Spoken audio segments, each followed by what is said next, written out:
I'd like to welcome you to our program today. We have an exciting conversation to have with you. I'd like to take just a moment and take you again to the far west side of the City of Rocks, where we're up on the bluff there, and here's this beautiful ridge. What a spectacular place.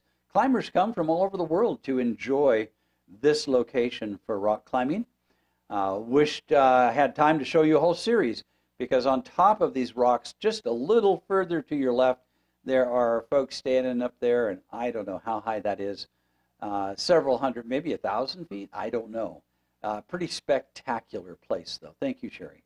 All right, let's jump into our conversation. Rules to break two. Last week we had part one. This is the second in a series of 3 on this specific issue of how the walk of faith is integrated into the behavioral patterns of our life. It is a gospel recovery series. So I'd like to just jump right in. Now, there's going to be a review if you saw last week. If not, this may be the first time you've had an opportunity to hear this.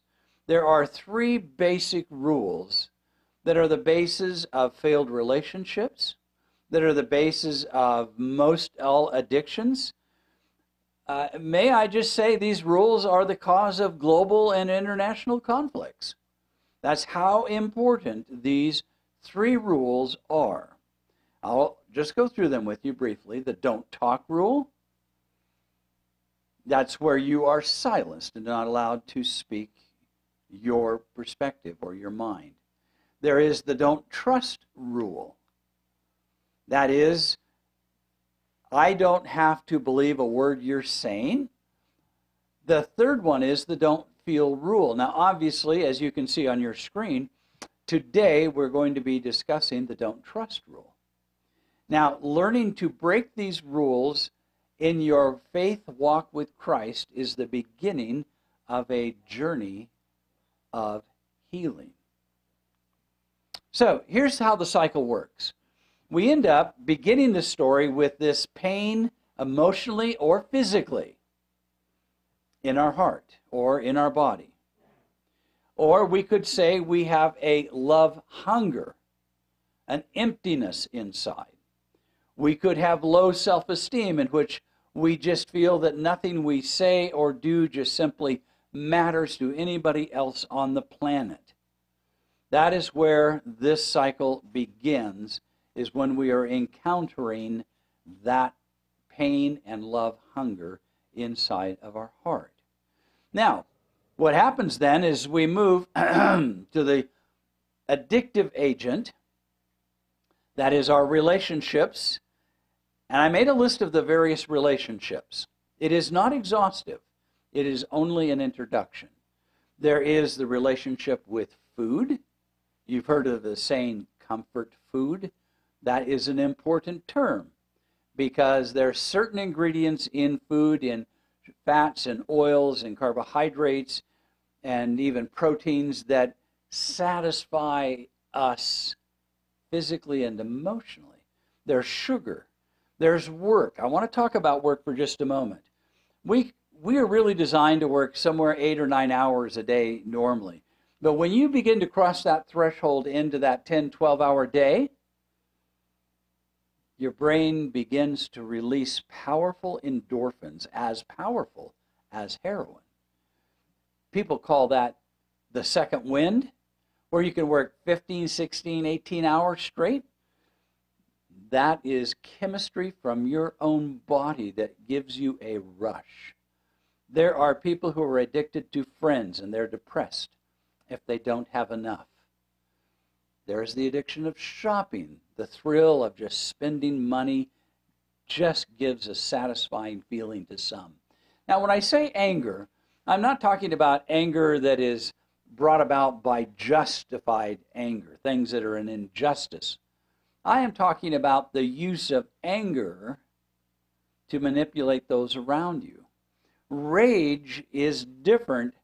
It is an explosion of anger and often physical behavior to intimidate others that creates, when it's over, a sense of relief. We'll talk about that in just a moment. Computer games are addictive. There are people who just 40 hours a week playing games on the computer.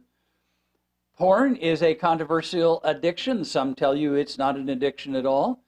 But when you find it's something that you gravitate towards to fill a need, that becomes under the umbrella of addiction. Of course, drugs, huge problem in our culture today. Alcohol is probably one of the most common entertainments, probably maybe the most prevalent one in our society. Look at all the streaming services. Why are they making simply billions of dollars a year?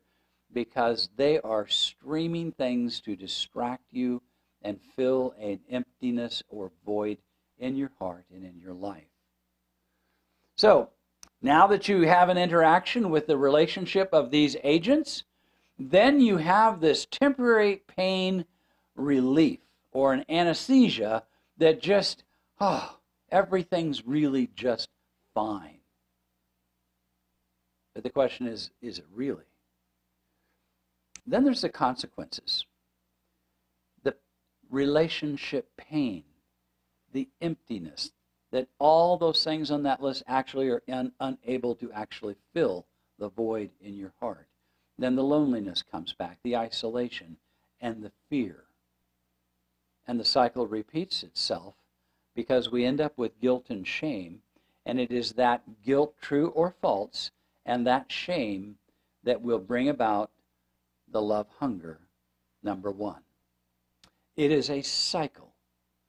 Sometimes the cycle is 6 months. Sometimes it's 6 days. Sometimes the cycle is 6 minutes.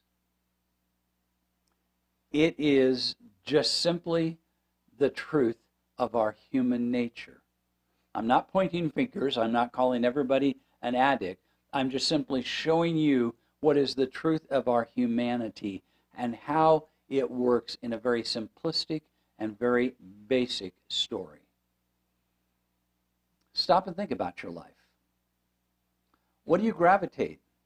You know, one thing I didn't put on there is that there are people who are actually addicted to religion, and to where it just consumes them to the neglect of their family, to the neglect of their career and their life, until oftentimes it becomes as destructive as anything we had read on that list. And it brings about the same kind of guilt and shame because of family pain of those around you.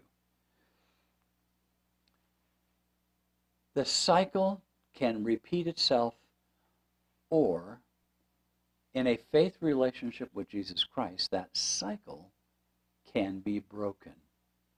Because the one thing that can fill that pain and that love hunger is the agape, unconditional love of God, the gift given to us by His Son, that no matter what comes in your life, He said, I will never leave you, nor will I forsake you. Isn't that profound? So I hope you understand that cycle. We'll look at it one more time in our next presentation. What we want to do now is talk about how is it that we were taught not to trust. Well, first of all, through prejudice. Racism. Racism can be color versus color, but it can also be an ethnicity that's the same color as you. It comes out of a system of distrust of people who are different. And we are taught not to trust because of the fear of other people. Now, sometimes fear is justified if people have injured us.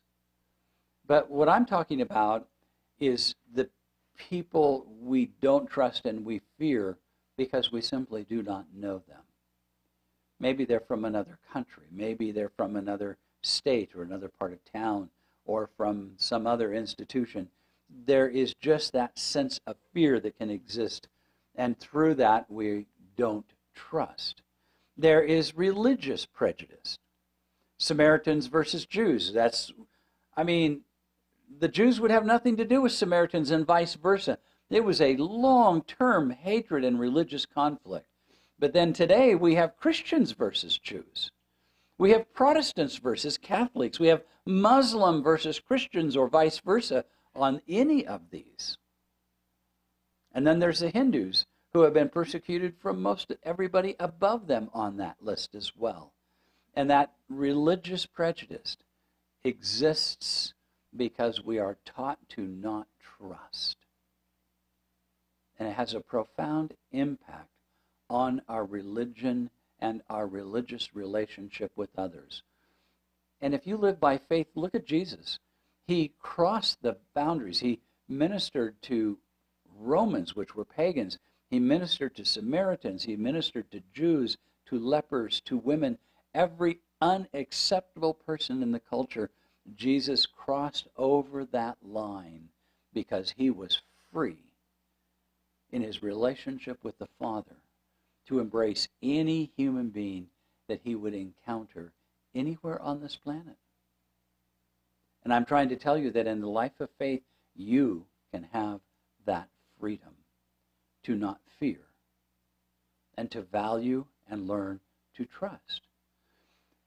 Sexism or gender bias, male versus female. Should there be equality between men and women? There's deep-seated distrust on just that issue alone. The complexity of contemporary relationships. Those people over there, they're different. We don't want anything to do with them. Are you aware that the only people Jesus ever corrected were the self-righteous who thought they were too good to have a relationship with anyone but themselves? If Jesus were to walk this planet today, there would not be a single human being he would not embrace. He was fearless. And you can embrace that and accept that fearlessness in Christ. There is social distinction. The rich versus the poor. The haves versus the have-nots. Management versus workers. That the boss, he makes all this money, and the worker, man, we work so hard and look what we get. Then there's the power struggles. And what I'm talking here about power struggles, they can happen in the family, they can happen in the workplace, they can happen in the grocery store parking lot. They can happen on the freeway. It's called rage when you have people who just hate how other people drive. That's a power struggle. That's an internal conflict. And I'm going to tell you that if you put Christ in the midst of your life, all of those things disappear. You no longer see people from what they have or don't have, from who they like or who they don't like. You begin to see every person as one of the children of Adam, which means that we are all the children of God. Listen carefully to what it says in Galatians 3:28. How are we taught to trust? This is profound. Paul writes, there is neither a Jew nor a Greek. Ethnicity. There's neither slave nor free. Social and economic environments. There's neither male nor female. There's no gender issues here. He says, for you are all one in Christ Jesus. So those filters that we impose on ourselves or our family has imposed on us, in the heart of the gospel, friends, in the heart of the gospel, Jesus removes the blinder that you are free to embrace anyone on this planet, to share with them the unconditional, compassionate love of God for them and the invitation for them to come and spend eternity with him. I find that to be just thrilling. It says, to be in Christ challenges ethnic, social, economic, and gender prejudice and other issues in the church.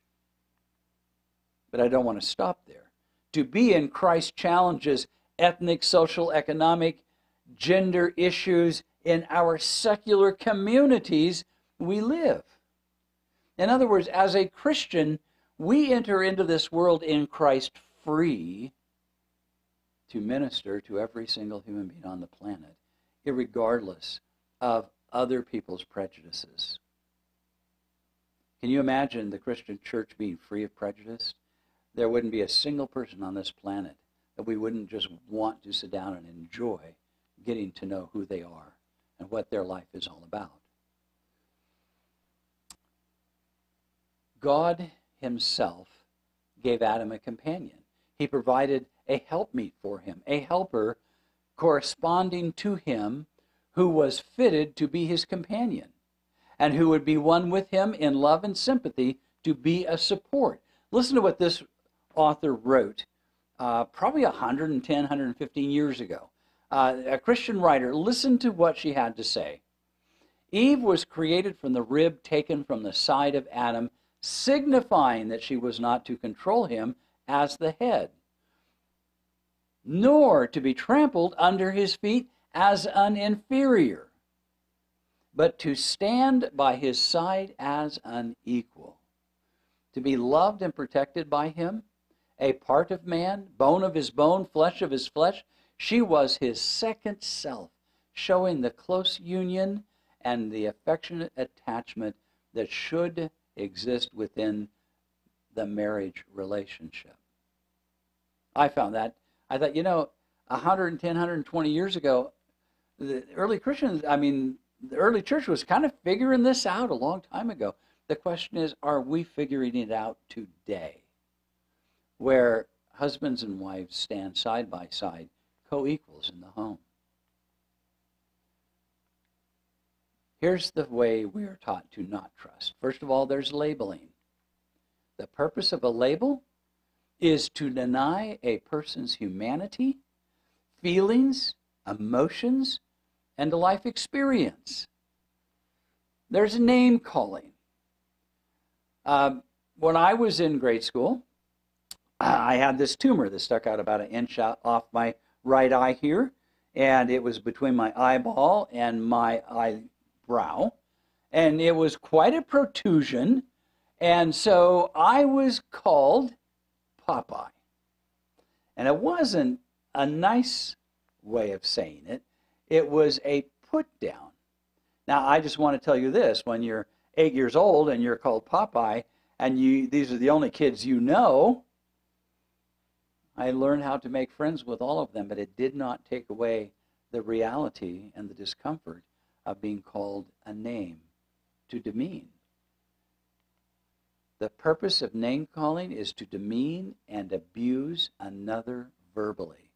It is a way of not having to recognize their personhood and to destroy another person's integrity. Are you following me on this?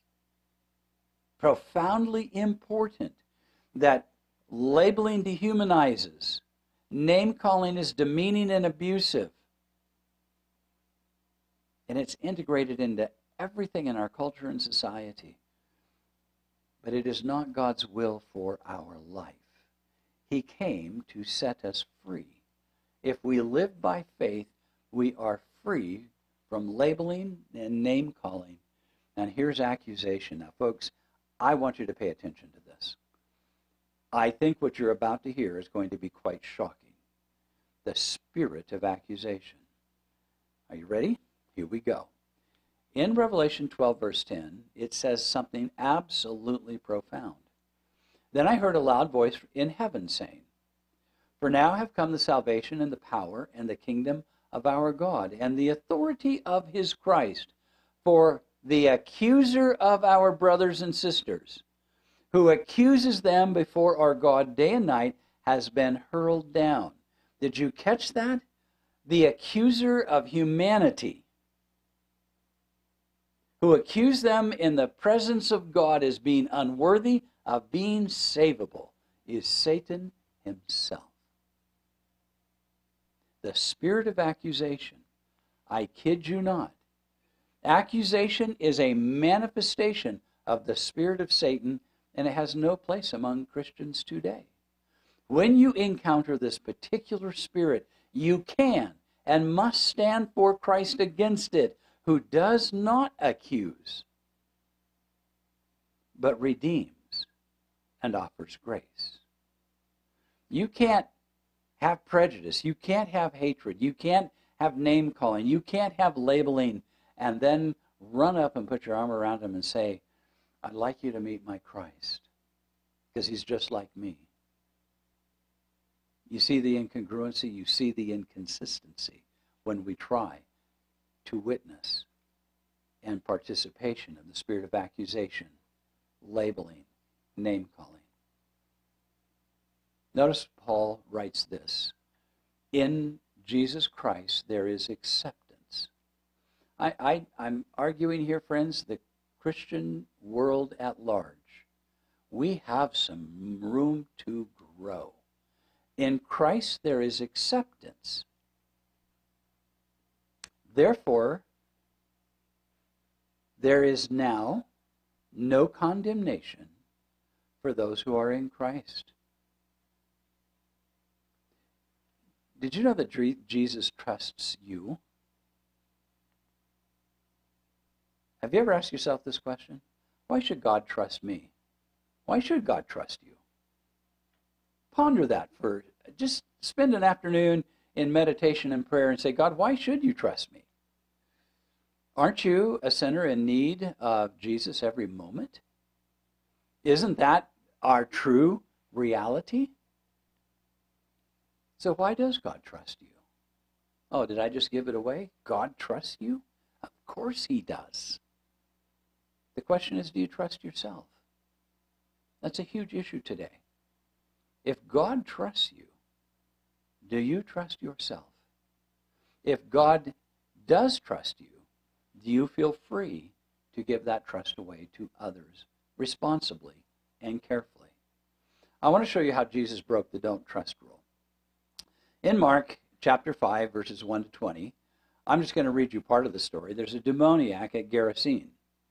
Okay, and it's quite an intense story, but I'm going to pick it up at the end where the demons have been cast out of him, and he's going over to Jesus, who's getting onto the boat, and I'm going to pick up the conversation as Mark records the story. As he, that is Jesus, was getting into the boat, the man who had been demon-possessed was imploring him that he might accompany him.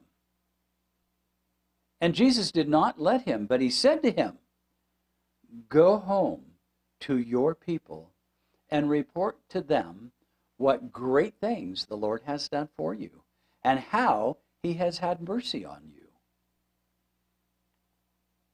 And he went away and began to proclaim in Decapolis what great things Jesus had done, and everyone was amazed.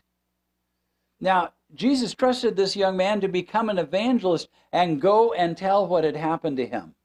So here's my thoughts on this. Jesus could have said, well, let's see how he does in his attendance at church for this next year. Or, when he proves himself in 6 months, we can ask him to share his testimony. Or, when he pays his tithe for a year, let's send him out to work for us. Sounds too much like the contemporary Christian church. But I want you to know that Jesus empowered that young man to go out and just tell the world what had just happened and the freedom he had in his accepting of Christ, casting the demons out of his life and having Jesus in his life. This is what faith on the pavement looks like and sounds like and acts like. It's powerful stuff, friends. Absolutely powerful stuff. How Jesus broke the don't trust rule, Matthew 9:9. The calling to Matthew, the corrupt tax collector. As Jesus went on from there, he saw a man called Matthew sitting in the tax collector's booth, and he said to him, "Follow me." And he got up and he followed him. Now listen carefully. Matthew was a very wealthy man because the way you collected taxes for the Romans is you had the standard tax fee and then your 40% commission on top of that, or maybe 60, whatever you happen to want. So here is a man who is of extraordinary wealth, crooked, dishonest in every way, and Jesus calls him to follow him. And that trust instilled in Matthew, we now have the Gospel of Matthew and the story of his recovery. Isn't that just profound? I want you to think about that. How can God trust you? I have a question for you. How can you break the don't trust rule? You need to be in a faith relationship with Christ, saying yes to Christ, come into my life. Yes, I will accept that you're able to save me completely in every way. Yes, you will write your law in my heart and in my mind. Yes, you will transform me. Yes, you have forgiven me. You have done all of this for me, and I accept that gift of redemption and salvation. But then he says, go and tell everyone what I've done for you. Do you trust yourself to go out and share what Christ has done for you? Love your neighbor as yourself is a profound truth, friends. And that learning to love yourself is what happens when you live by faith and Christ is Lord of Lords and King of Kings and able to save you to the utmost. I want to go to our closing picture. That canyon's 1,000+ feet deep. This is in Yellowstone. Notice the Yellowstone. You're just looking down into that deep abyss. Sherry is standing there without any safety ropes on, leaning over the canyon. Yes, I'm on the verge of a heart attack. But I am so grateful that she was safe and sound. Sherry, thank you for that lovely picture. I want to come back and just ask you the question. God trusts you. What would you like to do with that? Blessings. I hope you have an awesome rest of your day now. Take care.